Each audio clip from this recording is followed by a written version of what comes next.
Masih ingat nggak akhir tahun 2020?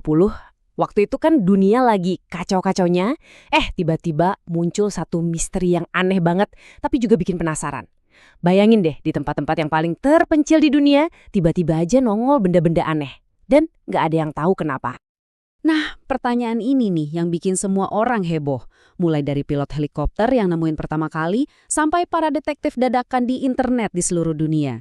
Jadi, apa sih sebenarnya monolit-monolit misterius ini?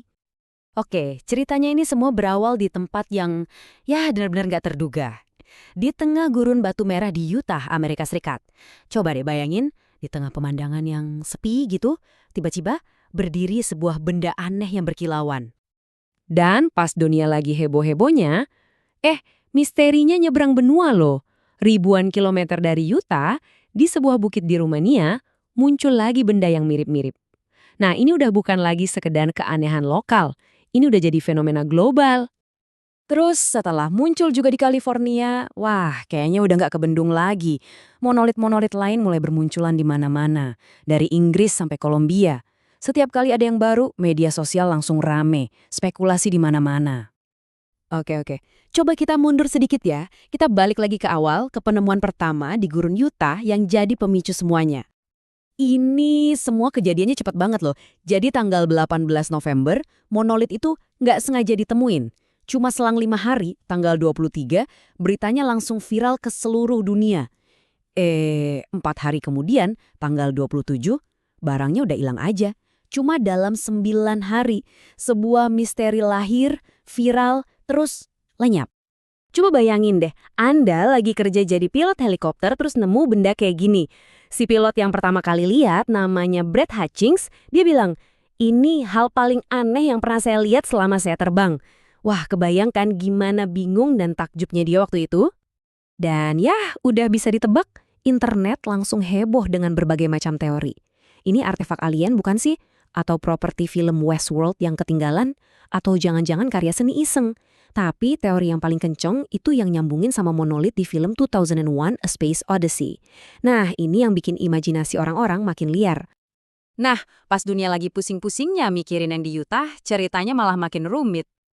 Waktu monolit-monolit lain mulai bermunculan, polanya jadi makin aneh. Coba deh perhatiin bedanya. Yang di Utah itu mulus, rapi. Nah, yang di Rumania, kasar, bekas lasnya kelihatan jelas.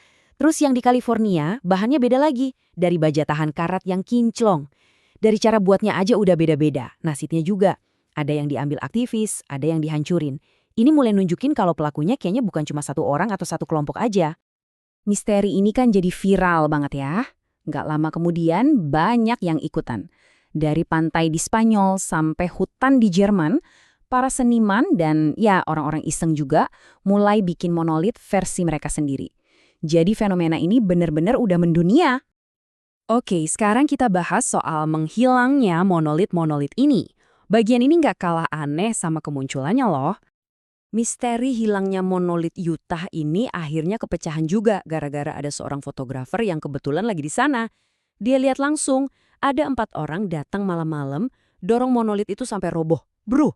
Terus langsung dipotong-potong dan diangkut pakai gerobak. Semua itu kejadiannya cepet banget, cuma sekitar 15 menitan. Dan pas dibongkar, ketahuan deh isinya apa. Ternyata bukan teknologi alien, cuma struktur kosong yang rangkanya dari triplex. Nah, ini bukti pertama kalau monolit ini jelas-jelas buatan manusia. Dan terus terang buatannya cukup simpel. Terus, siapa sih 4 orang ini? Ternyata mereka itu aktivis lingkungan. Mereka khawatir banget sama turis yang datang berbondong-bondong dan ngerusak ekosistem gurun yang sensitif itu. Pemimpinnya, Sylvan Christensen, ngomongnya to the point banget. Jangan taruh barang pribadi di tanah publik kalau nggak mau diambil. Pesannya jelas kan? Oke, jadi teori alien udah pasti gugur. Tapi, masih ada satu pertanyaan besar. Terus, siapa dong yang pertama kali naruh monolit itu di sana? Akhirnya, muncul juga petunjuk. Ada satu kelompok seniman namanya The Most Famous Artists. Mereka ini emang dikenal suka bikin sensasi. Nah, mereka mulai posting foto-foto di balik layar pembuatan monolit di Instagram mereka. Mereka nggak ngaku langsung sih, tapi kayak ngasih kode, hayo, nyariin kita ya. Dan buat mastiin nggak ada yang ragu lagi, mereka jual monolitnya. Harganya $45.000. Katanya sih, monolit alien otentik. Jadi ini bukan cuma soal seni, tapi juga akses seni yang pintar cari duit. Pendirinya, si Matimu, masih main teka-teki gitu deh. Dia nggak pernah ngaku 100%. Tapi kutipannya yang bilang, ya kita kan emang terkenal suka bikin aksi-aksi kayak gini, itu ya pada dasarnya ngaku kan. Jadi, misteri soal siapa yang bikin kayaknya udah hampir terpecahkan. Oke, jadi sekarang ayo kita rangkum semua kepingan puzzle ini dan kita pecahkan misterinya sekali dan untuk selamanya. Jadi, apa sih sebenarnya makna dari semua ini? Monolit ini tuh bukan soal alien, tapi soal kita, manusia. Ini adalah sebuah aksi seni yang nunjukin seberapa cepat sebuah misteri bisa menyebar dan dipecahkan di zaman internet. Ini jadi semacam pengalihan isu global yang kita semua butuhkan waktu itu, yang akhirnya malah memicu kreativitas dan diskusi di seluruh dunia.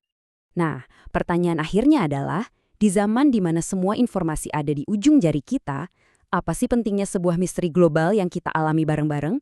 Mungkin nilainya itu sebagai pengingat ya, bahwa di dunia yang serba terhubung ini, kita tuh masih bisa bersatu karena rasa penasaran dan takjub.